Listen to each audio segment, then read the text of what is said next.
आज हमारे बीच हैं आम आदमी पार्टी के राष्ट्रीय कार्यकारिणी सदस्य योगी दहिया जी।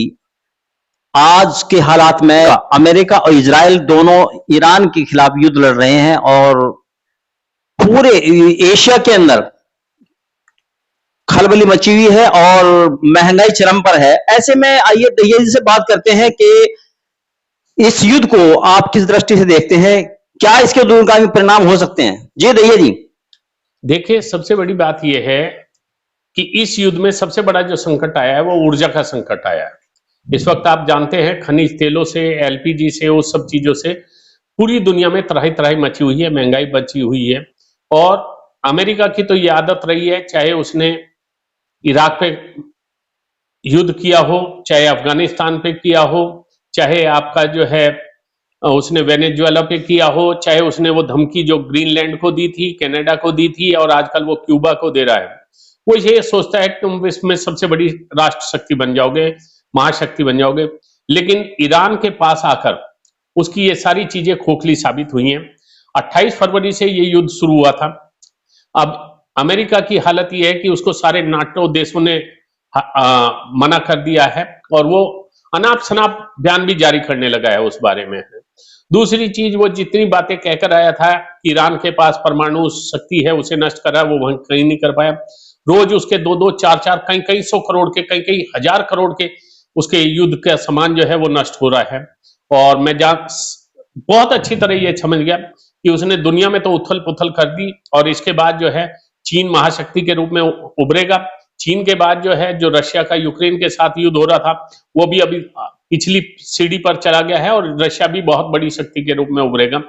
लेकिन इस सारी चीज के अंदर जो है भारत की जो विदेश नीति थी वो खुलकर सामने आई है और हमें पता चल गया कि ना हमारा दोस्त रशिया रहा, ना चाइना हमारा दोस्त है, ना हमारा दोस्त इजराइल रहा और ना ईरान से हमारे संबंध अच्छे रहे।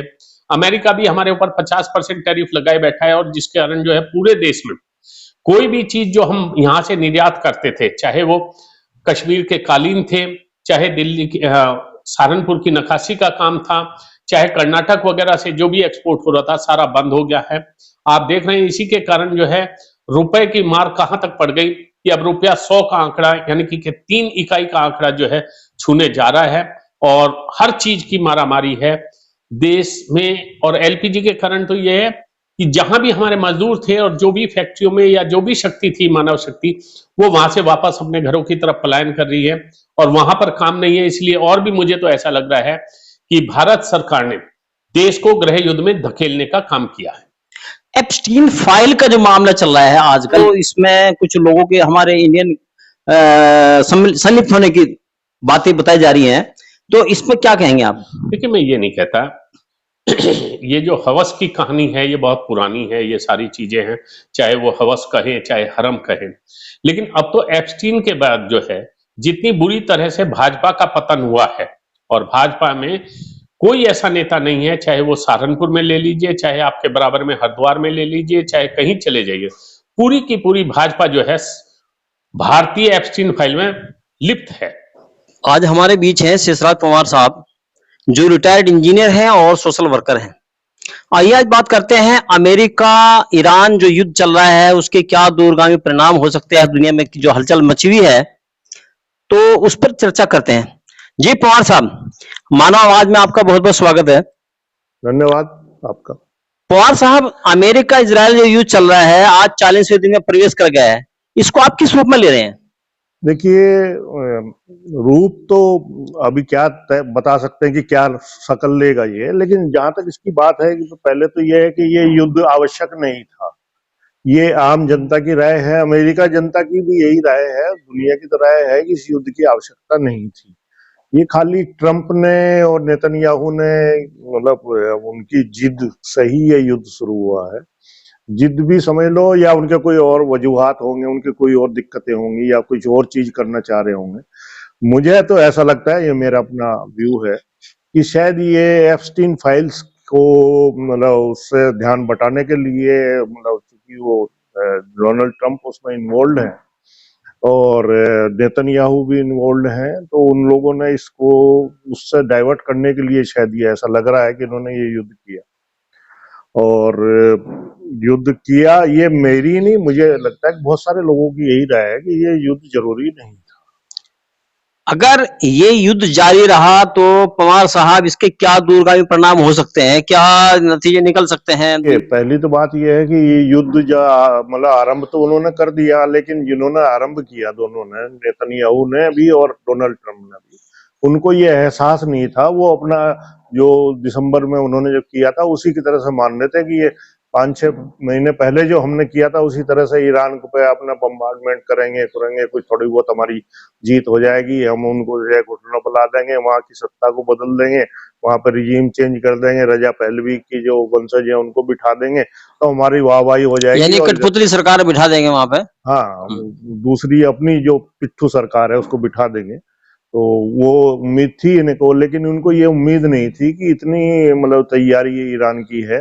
और इनको क्या उम्मीद नहीं थी, सारी दुनिया भी ऐसे ही मानती थी कि भाई ईरान पे क्या है, 2-4 हजार मिसाइलें होंगी, 2-3 हजार, वो 5-7 दिन में अपना ड्रोन को और उनको फेंक देगा और वो उसके बाद सरेंडर हो जाएगा। सारी दुनिया को ये उम्मीद नहीं थी, लेकिन ये जो दिखाई दिया है पिछले 40 दिन में, ये तो ये दिखाई दिया कि ईरान इनके क्या सारी दुनिया की उम्मीदों से बहुत ज्यादा उसकी तैयारी थी।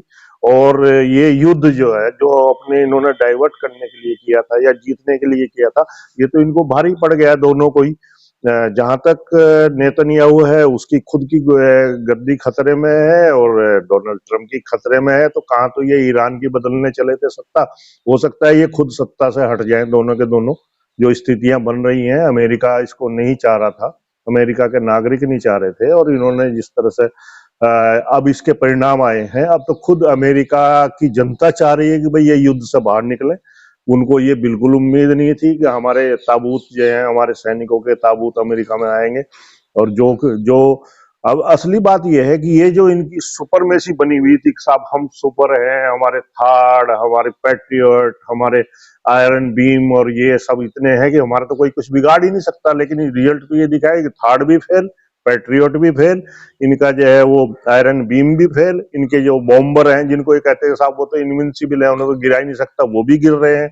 मतलब इनके प्लेन भी गिर रहे हैं, और जो इनको दिखाई दे रहा है वो तो सारे के सारे, मतलब आप देखें ना जितनी अरब कंट्रीज हैं, इनको क्या उम्मीद ये थी कि साहब सारी अरब कंट्री में जो भी इनके अमेरिका के बेसिस हैं उनको, मतलब उनके जो अमेरिका के सैनिक है वो होटलों में शरण लेंगे, ऐसा तो किसी ने उम्मीद भी नहीं की थी।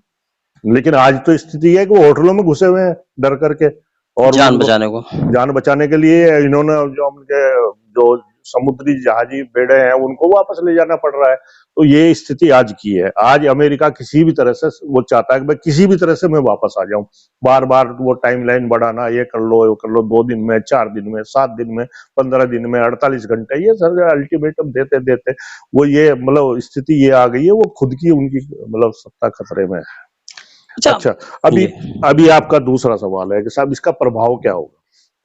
देखिए, प्रभाव तो सारी दुनिया परेशान है, क्योंकि जो एनर्जी, जो फ्यूल सप्लाई है वो सारी सारी अरब कंट्रीज से हो रही है।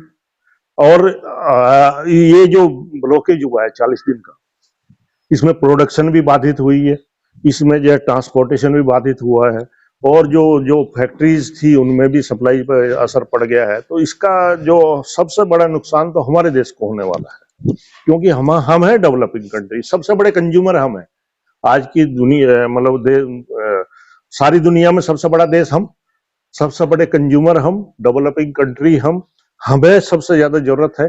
और हमारा ये है कि हमें दिखाई दे रहा है कि साहब हमारी जो इसका जो इफेक्ट आएगा वो सबसे ज्यादा हमें नुकसान करेगा, क्योंकि हमारी जो सप्लाईज है उसके बंद होने का परिणाम ये होगा कि बेरोजगारी बढ़ेगी, महंगाई बढ़ेगी, और हमारी दिक्कतें बढ़ेंगी, जो हम किसी तरह से, जैसे कोरोना जैसे हालात है उसका भी डर लग रहा है कहीं वो पैदा ना हो जाए। अच्छा, अमेरिका जो बार बार इस तरह धमकी देता है 48 घंटे के बाद के पाषाण युग में पहुंचा दूंगा, नरक बना दूंगा, ये कर दूंगा, इससे आप क्या समझते हैं? देखिए, जहां तक इसराइल की बात है ना, सॉरी, ईरान की बात है, भाई आपने वहां की टॉप लीडरशिप खत्म कर दी। आपने जो मतलब आप जो वो मतलब अमेरिका नहीं चाहता था कि वो खत्म हो, लेकिन इसराइल ने खत्म कर दी। जिनसे आप बात करते थे उनको भी आपने मार दिया, और जिनको जो आपने लीडरशिप मार दी रिजीम चेंज करने के लिए, तो आप क्या सोचते हैं आपने उनके जो है कुछ प्रतिष्ठान आपने नेस्तनाबूद कर दिए, मान लो 2000-3000 बिल्डिंग खत्म कर दी। अभी ईरान का और क्या बिगाड़ सकते हैं? और ये कुछ नहीं बिगाड़ सकते, इसीलिए बार बार अल्टीमेटम अल्टीमेटम अल्टीमेटम। और ऊपर से उसने जो है हॉर्मुज को बंद कर दिया, नहीं हिम्मत हो रही किसी की। और दूसरे इनके साथ, क्योंकि ओपिनियन वर्ल्ड की होती है भाई, नाटो कंट्रीज इनके साथ थे, आज कौन सा खड़ा है इनके साथ? नाटो कंट्रीज ने साफ मना कर दिया, स्पेन ने मना कर दिया, फ्रांस ने मना कर दिया, इंग्लैंड ने मना कर दिया, भाई हम तुम्हारे साथ नहीं है, तुमने ये जबरदस्ती लड़ाई लड़ी है तो झेलो इसको। आप बेवकूफी की लड़ाई लड़ रहे हैं। बेवकूफी की लड़ाई लड़े। और इसमें दिक्कत यही है राव साहब कि हमारा नुकसान होगा। और हमारे मतलब निश्चित रूप से हमारे प्रधानमंत्री ने गलती की, 2 दिन पहले वहां जा करके उनसे बात करके आए, उनसे सहमति जता के आए, नहीं तो इनको विरोध करना चाहिए था, वहीं विरोध करना चाहिए था, भाई ये गलत है, आपने, हम नहीं आपके साथ है। लेकिन ये हो सकता है ये भी किसी दबाव में है, ये मतलब जो जिस तरह से ऐसे में हमारे प्रधानमंत्री की भूमिका क्या रहनी चाहिए, या इंडिया की क्या भूमिका रहनी चाहिए? देखिए, 2 चीजें हैं राव साहब, मैं और आप और भारतीय जनता, ये एक अलग स्थिति है, और जो सत्ता में बैठे हैं वो अलग स्थिति। सत्ता वाले को तो अपनी सत्ता बचानी है, लेकिन ये जरूरी नहीं है कि भारत का नागरिक भी उनके साथ है। अभी ये स्थिति हो गई कि इन्होंने, हो सकता है कि स्वयं के हित के लिए इन्होंने हाँ की है या दबाव में हाँ की है, अदरवाइज कोई तुक नहीं बनती थी। ईरान को तो हमारी जरूरत है, हमें ईरान की जरूरत है। ये 2000 मित्र है। 2014 से पहले सबसे अच्छा तेल हमें वहीं से मिल रहा था, तेल में पैसा भी देना पड़ता था, पैसा भी कम जाता था, हम सामान देते थे, हम चावल देते थे, हम सब्जी देते थे, मतलब, और रुपए में व्यवहार था और सस्ता था, क्योंकि सबसे नजदीक है हमारे ईरान का जो उनका वो है, जहां से वो देते हैं, सप्लाई देते हैं, वो सबसे नजदीक है। तो ट्रांसपोर्टेशन का खर्चा कम, बिल्कुल पास में, और सस्ता और उपलब्धता। और आज भी ईरान की, अभी भी नहीं तो ईरान का कोई वो मूर्ख नहीं है, उन्होंने सारी दुनिया को नचा दिया। उन्हें पता है कि भाई हमें भविष्य में भी भारत चाहिए, उनकी जरूरत है। हमें तो दिक्कत ये हो रही है कि ये डोनाल्ड ट्रंप ने अपनी जो इमेज तो खोई, अगर कहीं ये इससे चाइना को बढ़ावा मिला तो हमारा तो और नुकसान होगा। तो हमारे सर पे बैठा है, हमारे पास में है, बिल्कुल हम नहीं चाहते कि भाई हमारे पहले से इंडिया को नुकसान पहुंचाता है, हमेशा से नुकसान पहुंचा रहा है। हम नहीं चाहेंगे, हम तो चाहते थे कि भाई अमेरिका की वो पोजीशन, लेकिन वहां भी यही है राव साहब कि सत्ता और नागरिक दोनों अलग इशू होते हैं। नागरिक ही सत्ता बनाते हैं, लेकिन सत्ता पे जाने के बाद आदमी सत्ता पर जो बैठता है वो अपना हित देखता है। अभी भी अमेरिका की 73% जनता ये नहीं चाहती कि साहब लड़ाई हो। क्या मतलब है? ये भारत में भी यही हाल है। भारत की जनता नहीं चाहती है, भारत की जनता सपोर्ट मोरली सपोर्ट जो है ईरान को। और फिर हम इसलिए नहीं, मतलब विरोध है हमारा तो यही है कि लड़ाई जल्दी खत्म हो, क्योंकि हमारा नुकसान होगा, इसके इफेक्ट तो लंबे टर्म में आएंगे। वो पवार साहब, आपने मान आवाज से बात की, इसके लिए बहुत बहुत धन्यवाद।